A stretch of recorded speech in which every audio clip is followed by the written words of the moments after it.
অন্যের বাড়ি কাজ করে না খেয়ে তোদের কিনেছি, নিজেরা না খেয়ে তোদের খাবার জোগাড় করছি। আর কবে ডিম দিবি বল দেখি? অপেক্ষা করতে করতে তো দিন ফুরাচ্ছে না। এই বৃষ্টিতে কোথায় যাব এখন?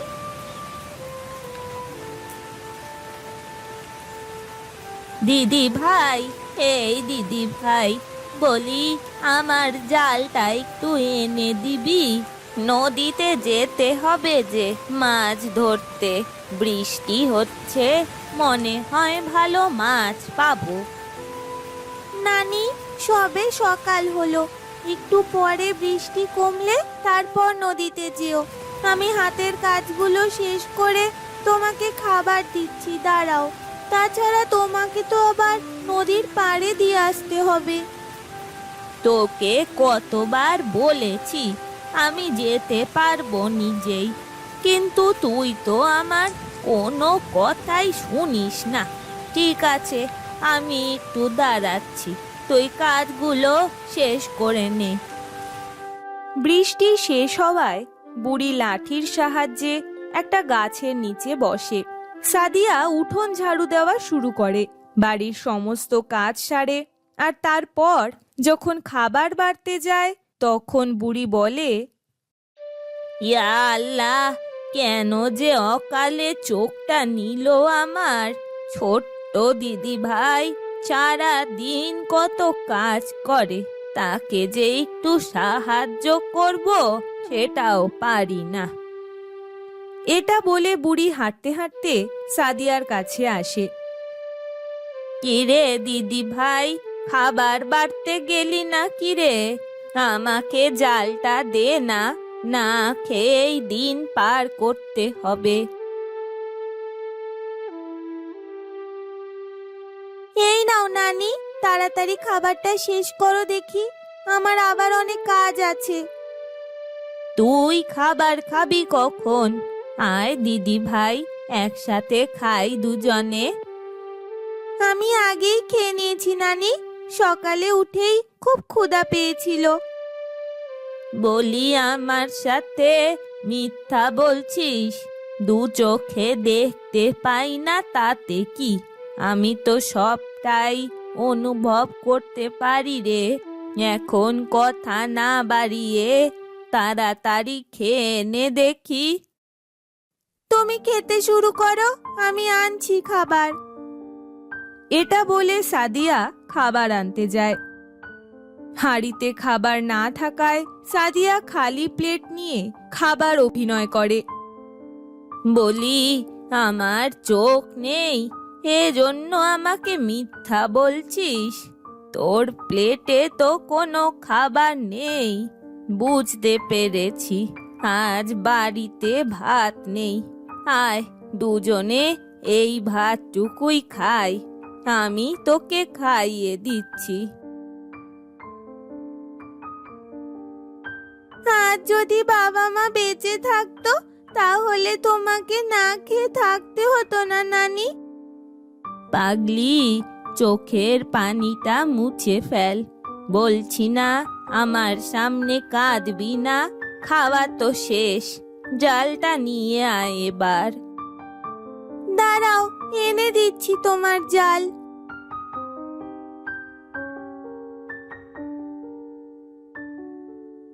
নাও নানি, চলো তোমাকে দিয়ে আসি নদীর পাড়ে।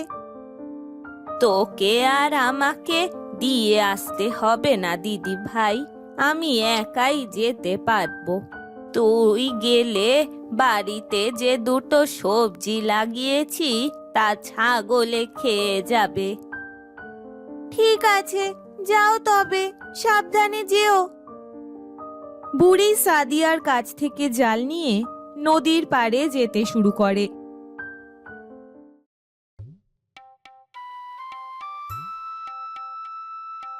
এই জায়গাটাই বসি, এখানে ভালো মাছ পাওয়া যায়।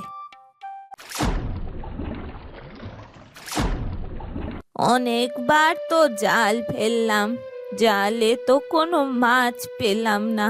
হে আল্লাহ, একটা উপায় করে দাও দেখি। মেয়েটা সকালে আধ পেট খেয়েছে, এদিকে মুরগির খাবারও যে ফুরিয়ে এলো। এটা বলে বুড়ি আবার জাল ফেলতে শুরু করে।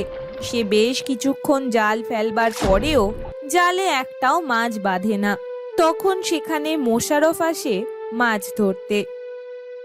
আরে চাচি যে, আজ দেখি আমার আগেই চলে এসেছো, তা কতগুলি মাছ পেলে? একটাও মাছ পেলাম না রে বাবা, একটু ওই দিকটায় গিয়ে দেখি একটাও মাছ পাই নাকি। প্রতিদিন যে আমি বুড়ির হাড়ি থেকে মাছ চুরি করি, এটা বুঝি আজ আর হবে না। কি করা যাবে, বেলা হয়ে গেছে, যাই মাছ ধরতে শুরু করি। বাবা বাবা বাবা, আজ বুঝি আমার ভাগ্য অনেক ভালো। মনে হচ্ছে অনেক মাছ উঠেছে জালে। হ্যাঁ গো চাচি, তোমার আজ মাছ হবে না, তুমি বাড়ি ফিরে যাও বুঝলে। চোখে না দেখতে পেলে কেমন করে বুঝবে কোথায় মাছ আছে না নেই? আর একবার জাল ফেলে দেখি, যদি মাছ না পাই তবে আজ বাড়ি ফিরে যাব। মনে হচ্ছে আজ না খেয়েই দিনটা কাটাতে হবে। এটা বলে বুড়ি নদীতে শেষবারের মতো জাল ফেলে। বুড়ি যখন নদী থেকে জাল তোলে তখন মোশাররফ খেয়াল করে বুড়ির জালে কি যেন চকচক করছে। ও মা, ওই কানা বুড়ি জলে ওটা কি চকচক করছে? হ্যাঁ, চারিদিকে কেমন আলো আলো হয়ে যাচ্ছে। হীরা নাকি? মা, বুড়ির তো কপাল খুলে গেল। ওটা আমাকে নিতে হবে, বুড়ি বোঝার আগেই নিতে হবে। যাই। ওইদিকে সাদিয়া বাড়ির উঠান ঝাড়ু দিচ্ছে আর বলছে, নানি নদীর পাড়ে গিয়েছে, কত সময় হলো, এখনো কেন আসে না? আমার যে অনেক চিন্তা হচ্ছে। বুড়িমা, তোমার কষ্ট দেখে আমার খারাপ লাগছে। এই নাও, এই বড় বড় দুটো মাছ দিচ্ছি, আজকের দিনে তোমার চলে যাবে বুঝলে। তোমাকে অনেক ধন্যবাদ বাবা, উপকার করলে আমার।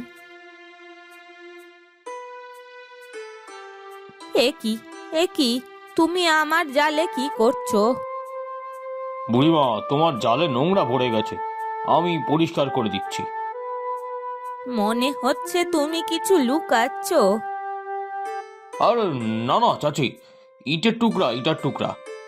নাও নাও, তোমার জাল পরিষ্কার হয়ে গেছে, যাও এবার বাড়ি যাও। বুড়ি আর কিছু না বলে মোশাররফের দেওয়া মাছ নিয়ে বাড়িতে চলে আসে। আজ আর মাছ ধরবো না, যাই বাড়ি যাই। আমার কপাল খুলে গিয়েছে, আজ থেকে আমি গ্রামের সবার থেকে ধনী। বুড়ি আমার ভাগ্য পরিবর্তন করে দিলে গো। যাই বাড়ি যাই।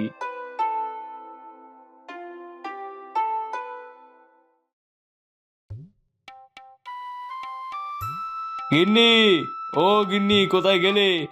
এক গ্লাস পানি দাও দেখি, গলা শুকিয়ে গেছে।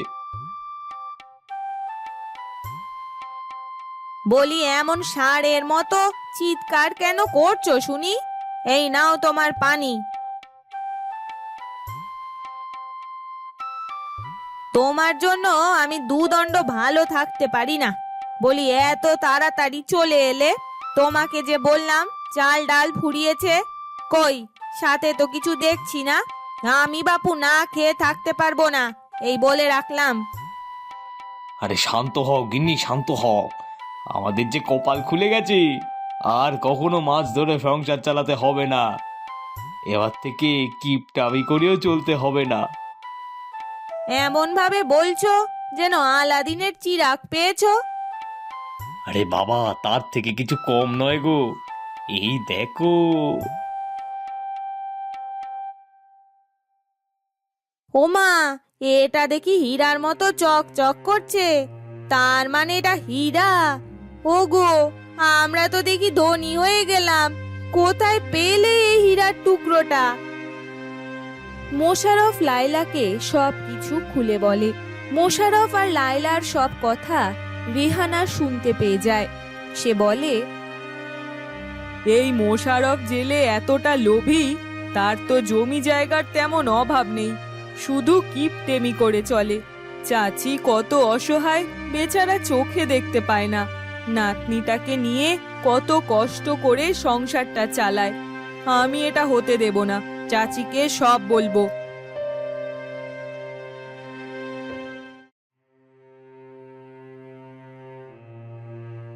আরে চাচি, আপনি তা কি মনে করে আমাদের বাড়িতে এলেন? এখন তো আমাদের কথা ভুলেই গিয়েছেন। আসলে মা, বাড়িতে অনেক কাজ। তোর কাকাও কাজের জন্য শহরে গিয়েছে। সংসারের সবকিছু আমাকেই তো দেখতে হয় রে মা। আজ তোদের বাড়িতে চাচির কাছে একটা দরকারে এসেছি। কি দরকার মা, বলো। চাচি, আপনার সর্বনাশ হয়ে গিয়েছে। আপনি যখন নদীতে জাল ফেলছিলেন, তখন আপনার জালে একটা হীরার টুকরা ওঠে, যেটা অনেক বড়। সেটা ওই লোভী মোশাররফ নিয়ে নিয়েছে। তোমার কথা আমি কিছুই বুঝতে পারছি না মা। রেহানা বুড়িকে মোশাররফ আর লায়লার সব কথা খুলে বলে। সব শুনে বুড়ি বেশ চিন্তায় পড়ে যায়। মোশাররফের এত লোভ, কিন্তু আমার পাওয়া ওই হীরের টুকরো কি মোশাররফ ফিরিয়ে দেবে? আমাদের জমিদারের কাছে গিয়ে সবকিছু বলা উচিত, যাতে ওই লোভী মোশাররফ তার শাস্তি পায়। আমাদের আর দেরি করাটা ঠিক হবে না। বুড়ি, সাদিয়া আর রেহানা জমিদারের বাড়িতে আসে আর তাকে সব কথা খুলে বলে। সব শুনলাম, মোশাররফ বুড়িমার সাথে অনেক অন্যায় করেছে। ও আগেও অনেকজনের সাথে এরম করেছে শুনেছি। বুড়িমা যখন মাছ মারে, মোশাররফ সেই মাছ চুরি করে, অন্যদের থেকেও চুরি করেছে। এইবার ওই মোশাররফকে শাস্তি দিতে হবে। আমি যাচ্ছি মোশাররফকে ডাকতে।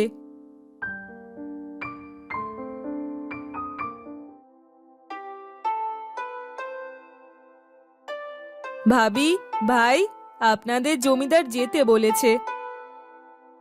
বলি, হীরার কথা কি জমিদার জানতে পেরেছে? আমরা কিন্তু হীরা জমিদারকে দেব না, এই বলে দিলাম। জমিদার চাইলে কি না করতে পারবো?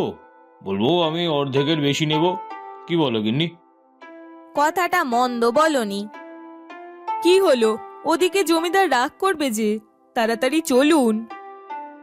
মোশাররফ আর লায়লা দেরি না করে রেহানার সাথে জমিদারের কাছে যায়। জমিদারের পাশে বুড়ি আর সাদিয়াকে দেখে তারা দুজনেই খুব ভয় পেয়ে যায়। মোশাররফ, তোমাকে আমি কত ভালো মনে করতাম, আর তুমি কি না আমার জিনিস আমাকে না বলে চুরি করলে। আমার হীরা আমাকে ফিরিয়ে দাও। আরে কি বলছো তুমি চাচি? আমি হীরা কোথায় পাবো? আমার কাছে তো কোনো হীরা নাই। আর তুমি হীরাই বা পেলে কোথায়? আমি নদীতে পেয়েছি, তখন তুমি জাল থেকেই হীরা সরিয়ে নিয়েছো। আমি টের পেয়েছিলাম, তুমি আমাকে মিথ্যে বলেছিলে তখন। আরে কি বলছো? আচ্ছা, তুমি তো কানা, তুমি আমাকে চোর বলছো কেমন করে? তুমি কি দেখেছো না দেখেছো আমি হীরা নিয়েছি? হ্যাঁ, না দেখে চোর বলছো? না বলে কিছু নেওয়াটা তো চুরি বলে। তুমি তো জানো চাচা, আমাদের কত অভাব, ঠিক মতো খেতে পারি না। ছোটবেলাতেই বাবা মারা গিয়েছে, তাহলে কেন তুমি আমাদের জিনিস নিলে? তোমাদের তো সব আছে। এই মেয়ের মুখে যেন খই ফুটেছে। এতটুকু মেয়ে কত বড় বড় কথা বলছে। বাবা মা না থাকলে যা হয়। শান্ত হও। বলি মোশাররফ, আমাকে অনেকজন নালিশ করেছে, যারা মাছ ধরতে যায় তাদের থেকে তুমি চুরি করে মাছ নাও। আজকে বুড়িমার পাওয়া হীরাও তুমি চুরি করেছো, এর শাস্তি তুমি পাবেই। জমিদার মশাই, বলছি এর থেকে আপনাকে কিছু হীরা দেব, আপনি হীরা সম্পর্কে কাউকে কিছু বলবেন না। হ্যাঁ, কি বললে তুমি? তোমার মতো আমি লোভী নাকি? শোনো, বুড়িমার হীরা বুড়িমাকে ফেরত দেবে, আর মোশাররফ আর লায়লাকে সাথে নিয়ে লাঠিয়াল সারা গ্রাম ঢুল দিবে যে চুরি করছে। না না জমিদার মশাই, এমন করবেন না। তাহলে যে আমার আমার মান সম্মান হারাবে। দয়া করুন, আমি এমনটা করব না, কোনো দিচ্ছি, আমি কথা দিচ্ছি, আমি আর কোনোদিন করব না। আমি একজন মেয়ে মানুষ, সেই কথা ভেবে আমাদের মাফ করে দিন। তারপর মোশাররফ বুড়িকে হীরা দিয়ে দেয়, আর লাঠিয়াল দুইজনকে নিয়ে গ্রামের রাস্তায় হেঁটে হেঁটে ডুল দেয়। শুনুন শুনুন শুনুন, এই দুই বদমাশ এক অসহায় বুড়ির হিরে চুরি করেছে। শুনুন শুনুন শুনুন।